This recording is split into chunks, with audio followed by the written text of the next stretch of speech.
يا بدرات من حاز كل كمالي. Assalamualaikum warahmatullahi wabarakatuh. Alhamdulillahirabbil alamin. Assalatu wassalamu ala asyrafil anbiya wal mursalin wa ala alihi wa sahbihi ajma'in. Subhanaka la ilma lana illa ma 'allamtana innaka antal alimul hakim. Rabbi shrah li sadri wa yassir li amri wahlul 'uqdatam min lisani yafqahu qawli. Amma ba'd. Alhamdulillah, sama-sama kita bersyukur kehadirat Allah Subhanahu wa taala. Daripada malam ni dipertemukan Allah Taala kita di dalam masjid ini di atas satu tujuan, ialah untuk mencari keredaan daripada Allah Subhanahu wa taala. Okay, alhamdulillah, malam ni kita akan mula baca kitab Penawar Bagi Hati, iaitu yang menghimpunkan dia oleh Syekh Abdul Qadir bin Abdul Muttalib. Dia ni ulama Indonesia Al-Mandili. Dengan reka sebutnya Syekh Abdul Qadir Al-Mandili. InsyaAllah, moga-moga dengan kita baca kitab karangan dia ni, minta Allah Subhanahu wa taala beri kepada kita suatu ketenangan di dalam jiwa, dalam hati kita, di ketika kita beribadah kepada Allah Subhanahu wa taala, dan juga supaya hati kita tak berbimbang-bimbang kepada dunia sampai kita tinggal mengingati Allah Subhanahu wa taala. Jadi sebelum kita nak mula baca kitab ni, eloknya kita hadiahkan Fatihah kepada Rasulullah, ahli bait dia, para sahabat, para tabi'in, dan khusus kepada ruh Syekh Abdul Qadir Al-Mandili ini, kemudian muslimin dan muslimat. Al-Fatihah. A'udzubillahi minasyaitonirrajim. Bismillahirrahmanirrahim. Alhamdulillahirabbil alamin, arrahmanirrahim, maliki yaumiddin. Iyyaka na'budu wa iyyaka nasta'in. Ihdinas siratal mustaqim, siratal ladzina an'amta 'alaihim ghairil maghdubi 'alaihim waladdallin. Amin.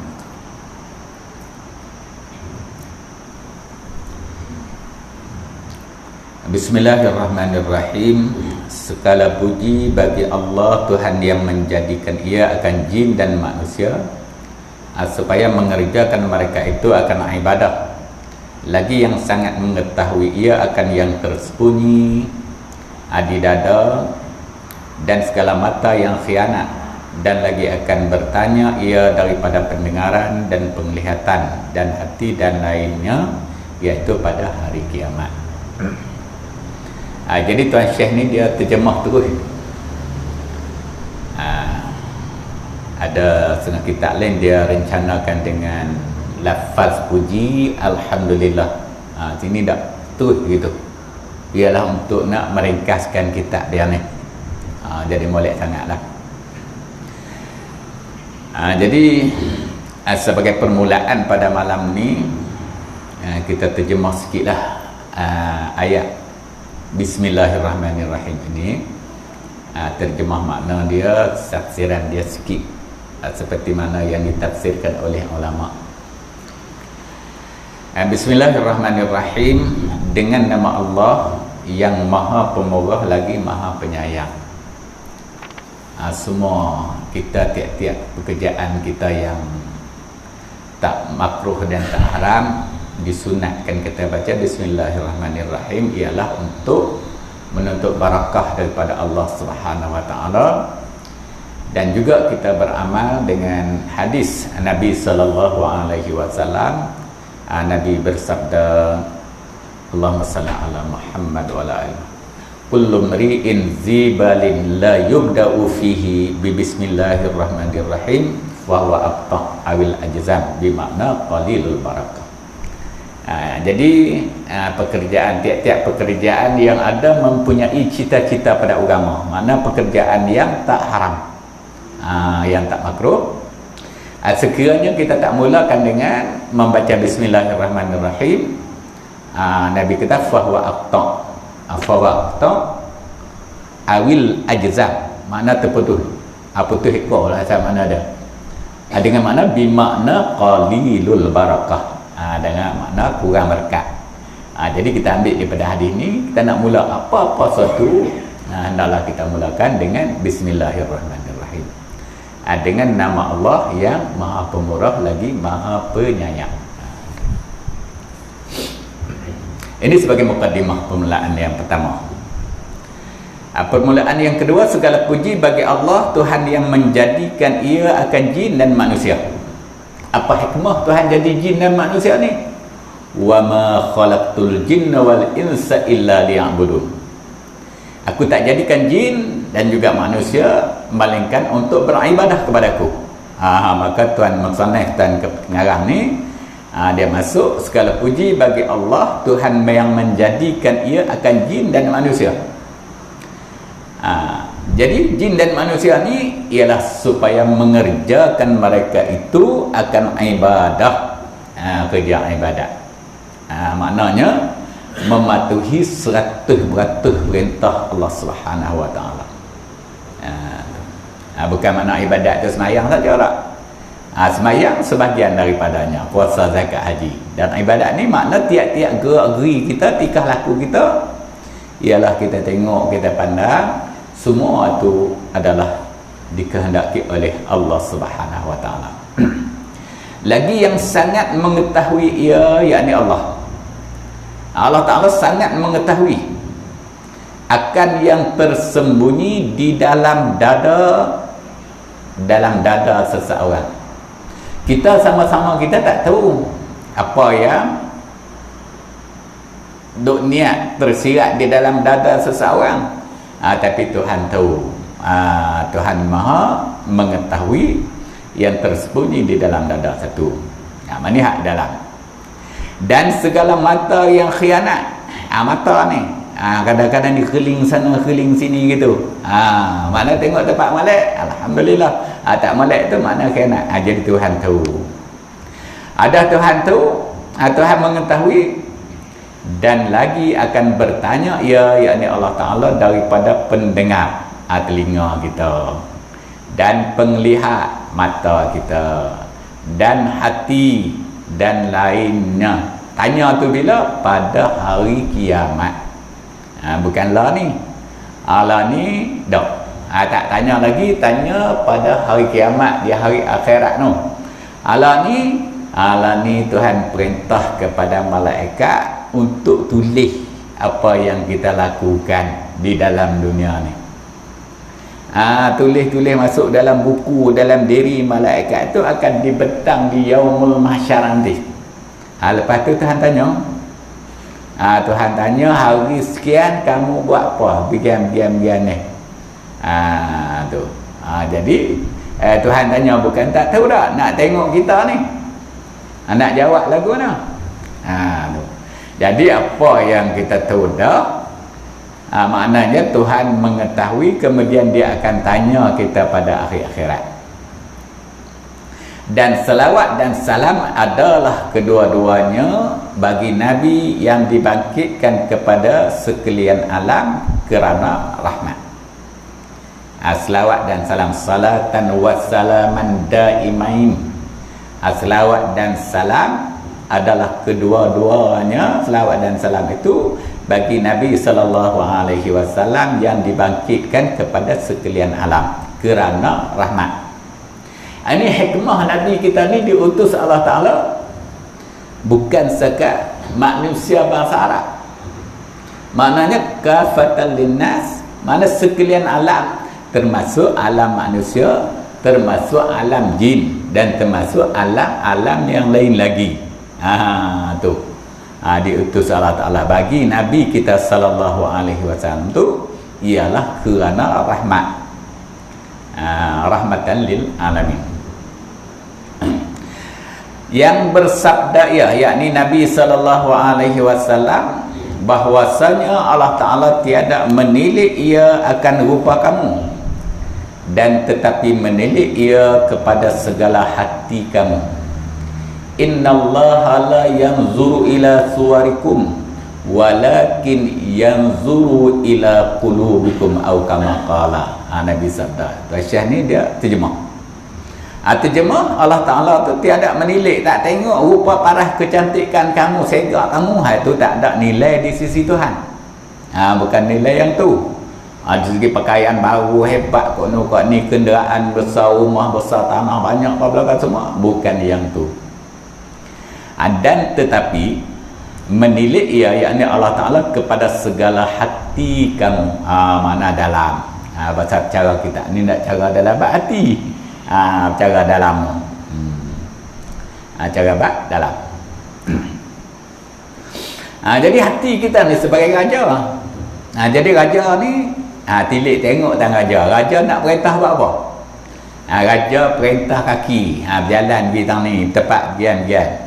Raja perintah tangan, raja perintah mata, telinga, mulut dan sebagainya. Dia ikut hati. Gitu. Dan atas sekalian keluarganya dan sahabatnya yang membersihkan mereka itu akan segala hati mereka itu daripada sifat kecelaan. Dan selawat dan salam ni juga berkekalan di atas keluarga Nabi. Keluarga Nabi ni siapa dia?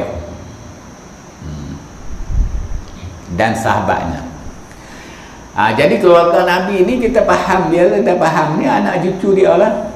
Itu keluarga Nabi ada. Dia keluarga Nabi ni dia ada dua maqam, dua martabat. Keluarga Nabi kita tengok di segi maqam zakat, ialah khusus kepada Banu Hashim wa Banu Muttalib, anak cucu Hashim dan juga anak cucu Al-Muttalib, itu keluarga Nabi. Makam itulah. Ni mana tak boleh ambil zakat, tak boleh makan zakat. Dia ada bahagian lain, bukan bahagian zakat untuk keluarga Nabi.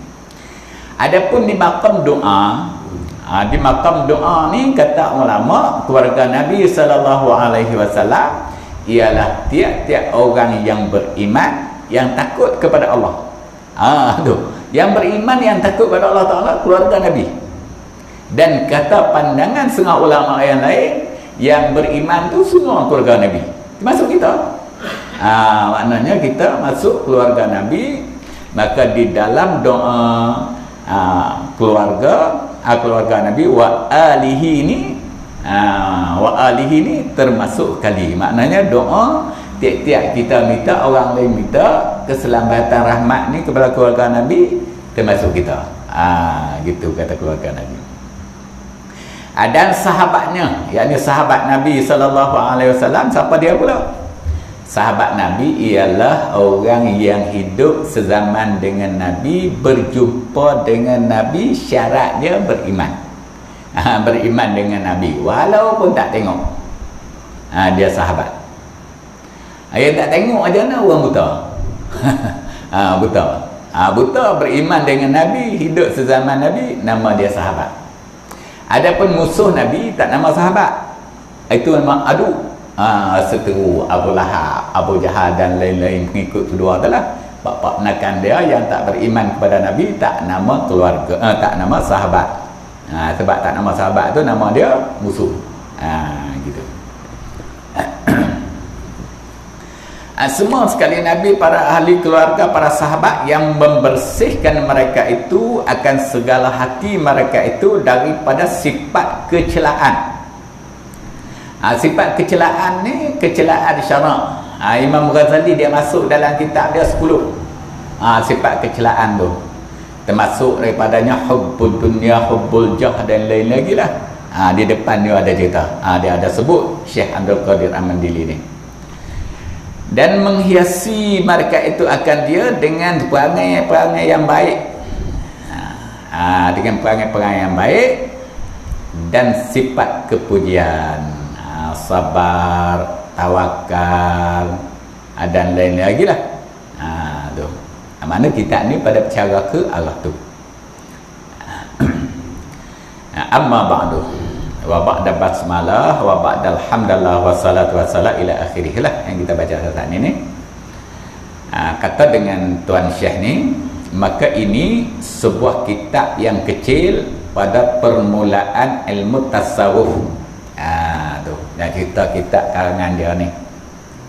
Kitab kecil aja, itu pada permulaan kita masuk mencebur diri kita di dalam bidang ilmu tasawuf.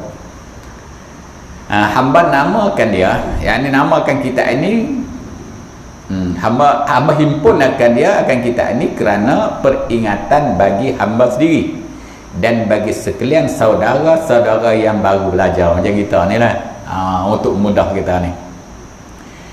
Dan hamba namakan dia dengan penawar bagi hati. Penawar bagi hati, ubat hati. Sebab punca ada hati kita, kalau hati sakit jadi masalah.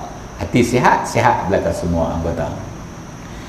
Penawar bagi hati pada menerangkan barang yang wajib dibersihkan daripadanya, yakni daripada hati, dan dihiasi dengan dia akan segala hati, dengan sifat-sifat kebajikan lah. Dan hamba sebut di dalamnya akan satu pendahuluan dan 3 bab. Satu pendahuluan dan 3 bab.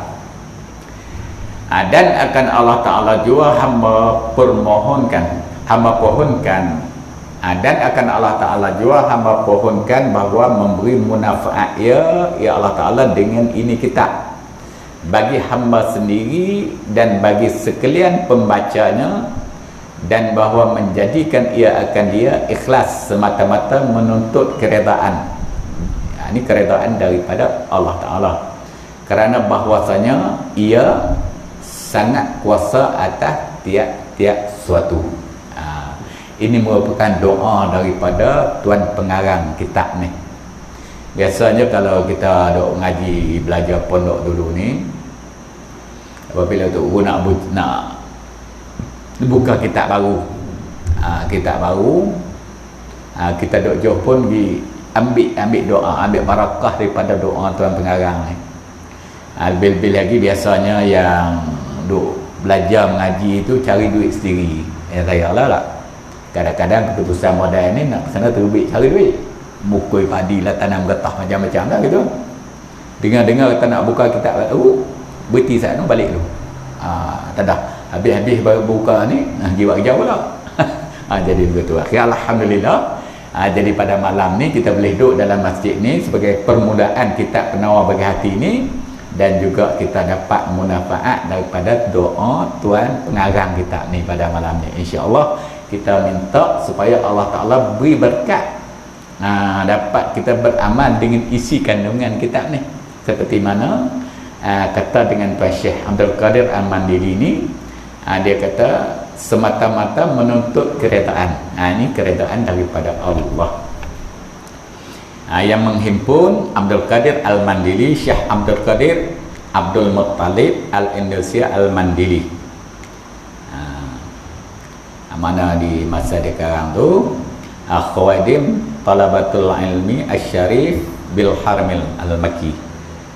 Maknanya ke masa ni dia duduk di jadi khadam Talabatul Ilmi yang mulia, iaitu Bil Harami Al-Makki, maknanya Makkah Al-Mukarramah. Bawah tu Makkah Al-Mukarramah pada tanggal 7 bulan Rejab tahun 1378 Hijrah. Tamat kitab karangan dia ni lah. Karangan kitab dia ni. Ini habis sebagai satu permulaan dia. Kemudian kita masuk pula pendahuluan. Yang kata 3 bab ni.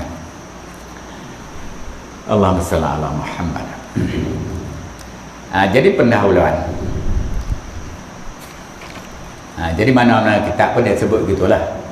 Pendahuluan yang pertama, ketahui olehmu, makna kita semua ni dia tuju kepada orang yang baca kitab dia ni lah, yang belajar kitab dia ni. bahwasanya ilmu tasawuf itu pengetahuan yang diketahui dengan dia akan segala kelakuan hati, sama ada kelakuan yang terpuji, yang dipuji seperti merendah diri dan sabar, atau kelakuan yang dicela seperti dengki dan membesar diri. Yang maksud dua tu. Ni ilmu tasawuf ni, yang kata ilmu tasawuf ni. Tujuan dia ialah untuk kita nak tahu tu. Itu satu. Yang keduanya, dan ada pun faedahnya. Faedah kita mempelajari ilmu tasawuf ni, maka menyampaikan ia kepada mengkosongkan hati daripada yang lain daripada Allah Ta'ala, dan menghiasinya dengan memandang kepada Tuhan sekalian alam. Jadi nak ni, faedah dia ni maknanya kita bila kita beramal dengan ilmu tasawuf ni, ya, satunya untuk nak mengkosongkan hati kita daripada kita ingat matlamat hidup kita lain daripada Allah Ta'ala. Itu makna tujuan tu. Jadi tengok benda lain ni, ingat semua benda tu Tuhan jadi, bukan ada sendiri dia, ada hikmah di sebalik tu. Kemudian Tuhan jadi kita ni, apa hikmah Tuhan jadi kita ni? Itu untuk kosong hati. Tengok belakang semua tu akan balik kepada Allah Subhanahu wa Ta'ala. Itu tujuan, itu faedah dia. Jadi sampai martabat dia, sampai satu, dia tak tengok sesuatu benda. Tengok satu benda tu dia nampak Allah Ta'ala. Benda yang ada tengok di depan mata tu sebagai mazhar. Mana tempat tilik. Dia tak alih ada sendiri, melainkan diadakan oleh Allah Ta'ala. Kalau Tuhan yang ada, seolah-olahnya benda tu tak ada. Jadi nak beri timbul di dalam hati kita ni kosong ni, maknanya kita ni taklah begitu ingat untuk mengumpul seberapa banyak keduniaan. Tu. Lepas tu maknanya nak beri hati kita sentiasa ingat kepada Allah. Tu. Itu faedah. Dan ada pun hantarannya. Hantarannya iaitu hati manusia daripada pihak kelakuan yang datang kepadanya. Hantarannya maknanya tuju kepada hati. Hati kita ni lah. Bukan bicara dalam bab zahir tu dah hati. Itu hantaran dia. Dan ada pun hukum. Hukum mempelajari ilmu tasawuf ni. Fardu apa? Fardu ain. Maka fardu ain atas tiap-tiap yang berakal lagi sampai umum. Dia tak mada, tak cukup setakat kita pelajari ilmu usuluddin untuk kita kenal Tuhan. Kita mempelajari ilmu fiqh ialah untuk nak mengesahkan ibadat yang zahir. Tu. Maknanya kita mesti menceburi diri kita dalam ilmu tasawuf ni untuk nak menentukan amalan yang kita buat diterima oleh Allah. Buat apa tu? Semata-mata menuntut keredaan daripada Allah. Dalam bab ibadat ni, jangan bagi timbul riya umpamanya, sum'ah, ujub dan lain-lain. Riya ni memperlihatkan kepada orang lain tiap-tiap amalan yang kita buat, tujuan dia untuk nak bagi orang puji. Buang yang tu, kita buat ibadat ni ialah kerana Allah. Tu. Sebab tu dikatakan hukum fardu ain. Hal lain kita mengaji molek belakang semua dah molek dah, tapi di segi ilmu tasawuf ni tak ada. Jadi bagian hati kotor. Hati kotor ni payahlah nak masuk ni. Sebab itulah maka hukum mempelajari ilmu tasawuf ini ialah fardu ain. Dan adapun tempat ambilnya, maka daripada Quran yang mulia dan hadis Nabi sallallahu alaihi wasallam. Ambil ilmu ni ialah ambil daripada Quran dan hadis Nabi sallallahu alaihi wasallam. Dan adapun namanya ilmu tasawuf. Kita tahu dah ilmu tasawuf tu. Tu ada 6 pendahuluan dia. Allahumma salli ala Muhammad wa ala.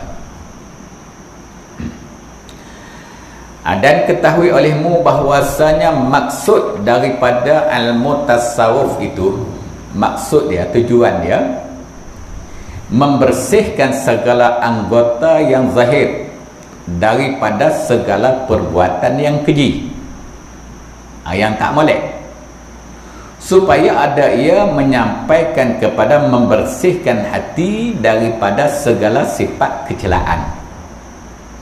Tu. Bersih dulu anggota zahir, baru boleh bersih hati. Kalau anggota zahir tak bersih, hati lagi tak bersih. Tu. Maknanya bersih anggota zahir dulu, kemudian jadi bersih pula hati. Dan dikehendaki dengan segala anggota yang zahir itu 7.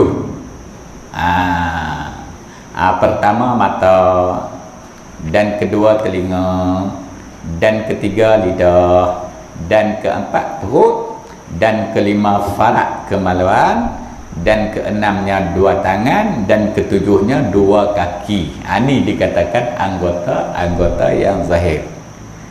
Kalau masuk dalam perut daripada benda haram, tak jadi kerja juga. Itu kata nak kena bersih hak zahir dulu, kemudian yang batin pun kena.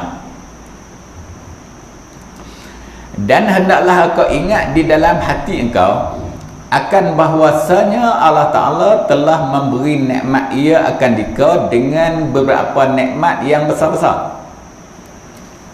Kita kena ingat, tilik dalam hati kita. Tuhan beri nikmat kepada kita cukup lengkap ni. Apa dia? Dan iaitu segala anggota engkau. Mana anggota kita lah, sebut 7 hari ni. Yang wajib atas engkau memeliharanya dan mensyukurkannya. Maka jika tiada memelihara engkau akan dia, yakni segala anggota tu, nescaya selagi jadi saksi semuanya atas engkau pada hari kiamat. Dalil dia seperti firman Allah Ta'ala, al-yawma nakhtimu ala afwahihim wa tukallimuna aydihim wa tashhadu arjuluhum bima kanu yaksibun. Tu. Dalil dia Allah Subhanahu Wa Ta'ala firman dalam surah Yasin. Kita dah baca tiap-tiap malam Jumaat lah. Lain lagi kita baca tak? Ayat 65. Tu. Jadi Tuhan kata pada hari kiamat mencap oleh Ta'ala atas segala mulut mereka itu. Nakhtim makna petri tu, cap masuk. Jadi apa makna? Artinya menegah ia akan dia daripada bercakap-cakap. Hari kiamat Tuhan tak izin dah mulut lidah bercakap. Dia tak izin. Berkata-kata akan Allah Ta'ala oleh segala tangan mereka itu. Wa tukallimuna aydihim. Di situ ialah Allah Ta'ala.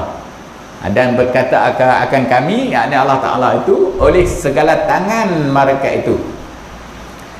Dan menyaksikan oleh segala kaki mereka itu dengan barang yang ada mereka itu mengusahakan dia di dalam dunia ni.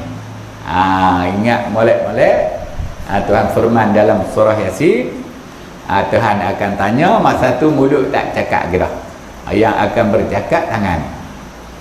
Di sana. Tangan nak cakap macam mana ni tak? Mulut tak boleh. Tangan akan bercakap. Ini Allah Ta'ala menzahirkan kekuasaan dia sana. Kalau tangan ke kaki Tuhan nak bercakap, semua boleh. Itu adalah hak dia belakang semua. Adapun di atas dunia ni mulut cakap. Pada hari ni tangan juga boleh cakap. Semua tu mulai tangan. Tangan cakap dah hari ni. Tapi tangan cakap tak ada suara. Tangan cakap tak ada suara. Dia cakap tu dia tengok. Kalau yang molek-molek lah, yang tak molek, dia akan disoal juga di akhirat nanti. Maknanya tidak ada tersembunyi di sisi Allah Ta'ala walaupun sikit. Maka tiap-tiap anggota bertutur ia dengan kejahatan yang keluar daripadanya. Anggota kita ni, tangan, kaki dan sebagainya, dia bertutur dengan kejahatan yang terbaik daripada anggota buat tu, yang kita buat tu. Dia oyak gian gitu. Dan firman Allah Ta'ala, wa ma kuntum tastatiruna ay yashhada alaikum sam'ukum wala absarukum wala juludukum. Artinya, dan tiada ada kamu dahulu di dalam dunia bersembunyi pada ketika mengerjakan kejahatan daripada menyaksikan atas kamu oleh segala telinga kamu dan segala mata kamu dan segala kulit kamu, dan tiada dapat bersembunyi daripada sekalian saksi yang tersebut melainkan dengan meninggal segala kejahatan itu sama sekali. Gitu. Kita duk rasa tengok orang tak tengok ni, orang tak tahu ni, kita boleh habisnya tak? Tapi dah. Jadi Tuhan oyak dah ni, tangan kamu tengok jadi saksi, kulit kamu, baju kamu, kasut kamu, seluar kamu dan lain-lain daripada yang ada pada kita, termasuk binatang-binatang, pokok-pokok kayu, bala semua tu akan jadi saksi juga di hadapan Tuhan Rabbul Jalil di sana. Lepas tu nak buat lagu no? Nak buat lagu no? Kalau tak muh kena soal di sana, kita tinggal sama sekali benda-benda yang tak molek gitu. Tinggal semua tu baru dah jadi molek selalu. Allah kerana apa? Kerana bahwasanya tiada bercerai ia semuanya daripada manusia pada tiap-tiap masa dan tiap-tiap tempat. Tak mana saja kita ada di situ. Sebab itulah ada dulu ni, ada satu tok guru, dia nak cek, nak test tengok anak murid dia betul-betul faham tak ni.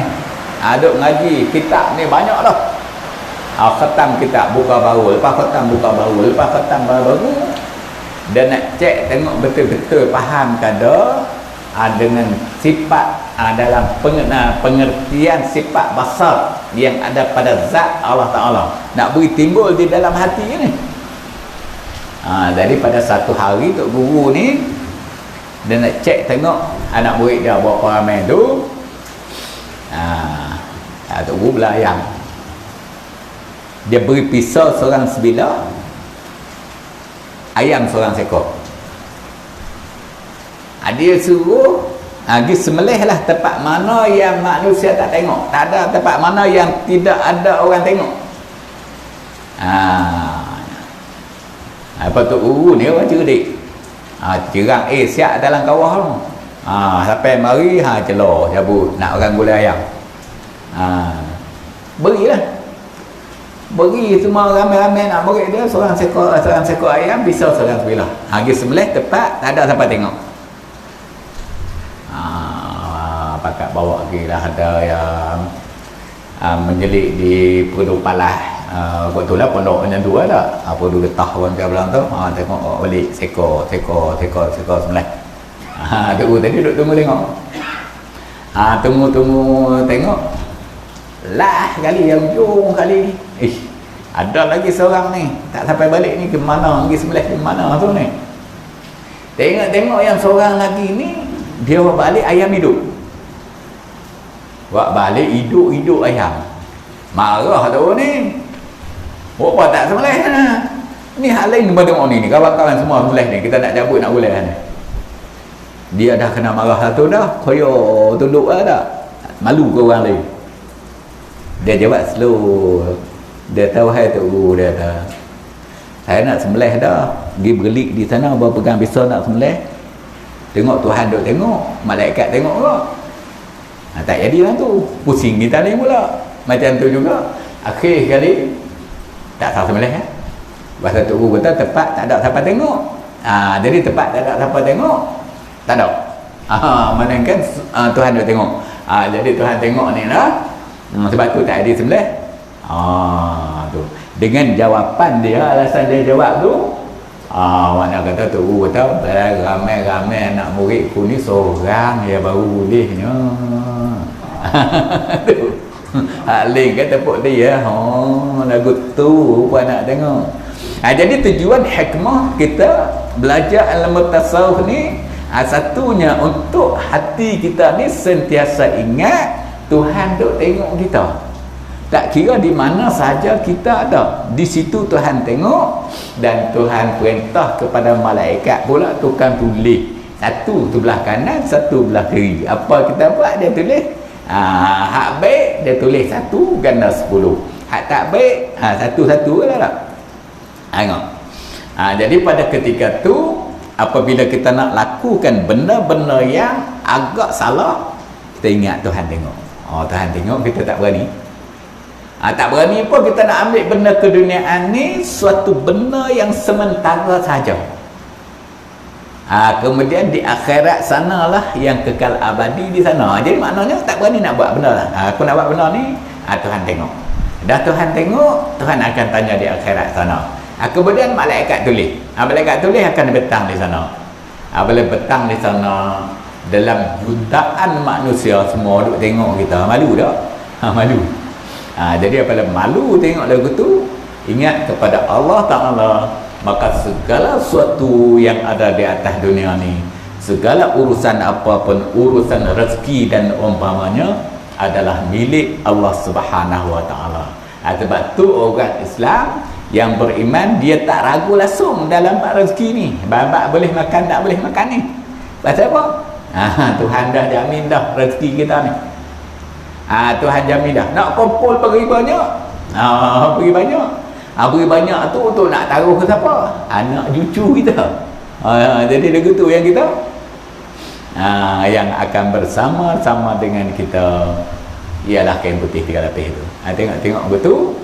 Lepas tu bersama-sama dengan kita, yang akan jadi menjawab soalan daripada malaikat itu ialah amalan-amalan yang baik kita. Tengok begitu kan? Barulah rasa timbul kesedaran dalam hati kita, apa sesuatu yang kita buat. Tengok dulu, kalau dia beri keuntungan akhirat, kita teruskan. Kalau beri rugi di akhirat, baik kita berhenti. Jadi begitu. Itulah tujuan dengan ilmu tasawuf. Mana-mana kitab karangan ulama jadi gitu.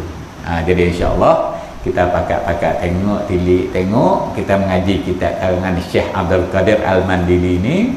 Kita minta supaya Allah Ta'ala beri satu dorongan kepada kita, ialah untuk kita mengabdikan diri kepada dia, tak kira di mana saja kita ada.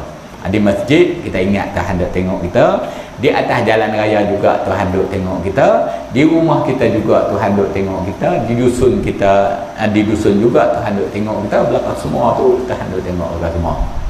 Kemudian kita sebut, kata saya, manusia ni tak boleh lari daripada salah dan silap. Apabila ada salah dan silap, maka disuruh pula kita bertaubat kepada Allah Ta'ala. Sebab tu disuruh kita bertaubat. Nabi kita sallallahu alaihi wasallam bersabda, aku bertaubat kepada Allah Ta'ala sehari semalam lebih daripada 70 kali. Ada riwayat kata lebih daripada 100 kali. Apakah lagi kita ni umat dia? Maknanya lebih banyak lagi lah kita menyebut kalimah-kalimah istighfar, kalimah-kalimah taubat, untuk menyucikan hati kita daripada benda-benda yang lain daripada Allah Subhanahu Wa Ta'ala. Allahumma salli ala Muhammad wa ala alihi.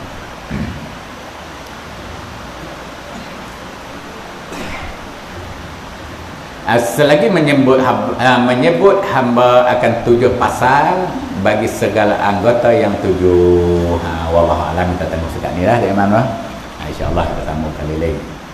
Dalam bab yang pertama ni, dia ada kitab yang pertama 7 pasal pada nyatakan anggota kita ni, anggota zahir kita ni. Mata dulu nombor 1. Yang keduanya telinga. InsyaAllah kita tengok depan tu.